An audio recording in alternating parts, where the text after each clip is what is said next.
There is breaking news tonight. James Comey's departure does not end the controversy at the FBI. The president has to pick a replacement for Comey, who will have to be confirmed by a deeply divided Senate. Who are the front runners? We have an idea tonight. For that answer, we turn to our chief intelligence correspondent, Catherine Herridge, working that story in Washington, D.C. Catherine. Well, thank you, Bill. According to a White House official, there's a short list of a dozen names, ranging from former and longest-serving New York City Police Commissioner Ray Kelly, former Deputy Attorney General Larry Thompson, former Assistant Attorney General Alice Fisher, who both served under President George W. Bush, and Paul Abate. He's the career FBI agent in the mix, currently Assistant Director for the Criminal and Cybersecurity Divisions at the Bureau.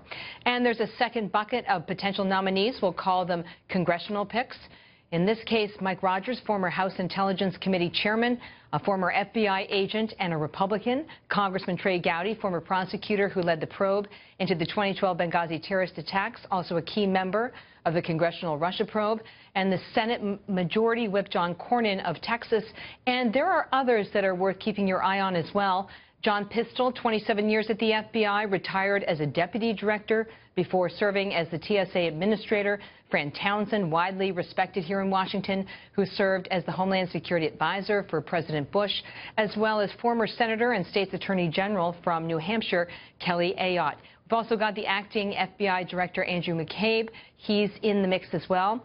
But there are two congressional committees that are looking at McCabe. One is looking at political donations to his wife in 2015 and whether any sort of ethical lines were crossed with that. And the other is his connection to the Russia probe and this anti-Trump dossier and the payments to the British intelligence officer who was responsible for that dossier and whether they crossed any lines there, Bill. You reported earlier that Comey is invited to testify next week before the Senate, and that will not happen. Catherine, thank you for your work late tonight. Catherine Herridge.